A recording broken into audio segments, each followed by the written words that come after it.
மாவு வாங்கியிருக்கோம். இதுதான் அதுக்கு பிராண்ட். இதுதான் அதுக்கு பிராண்ட். இதில் ராகி நம்ம போட போகிறோம்.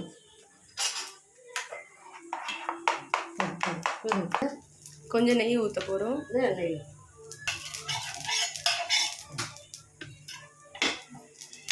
நெய் கொஞ்சம் ஊற்றிட்டு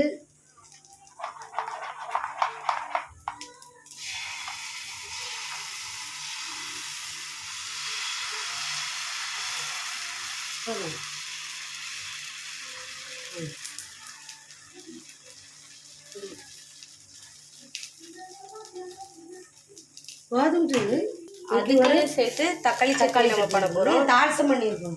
இப்போ அதில் வெங்காயம், கடுகு, வர கருவேப்பிலை போட்டு தாளசம் பண்ணியிருக்கு. இப்போ அது கூட தக்காளி சேர்த்து ராகி தோசைக்கு நம்ம அதுக்கு ஏற்ற மாதிரி சட்னி பண்ணுறோங்க. தக்காளி சட்னி சட்னியும் கிடையாது, இது ஒரு புதுசாக இருக்கும். வசங்கிட்டு அதில் கொஞ்சம் மிளகு பொடி, வர கொஞ்சம் மஞ்சள் பொடி, ரொம்ப போடக்கூடாது, சால், உப்பு, இந்த பெப்பர் பெப்பர் போடுங்க கொஞ்சம், நல்ல மிளகு பொடி. இப்போ இதை நல்லா கிண்டிக்கணும். இதில் மசாலா பிடிக்கிற அளவுக்கு குறைச்சி ஃப்ளேமில் வச்சு போடுறோம்.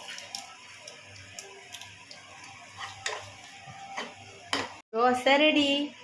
ராகி தோசை. அதுக்கு கூட்டு இப்போ வைக்க போகிறோம்.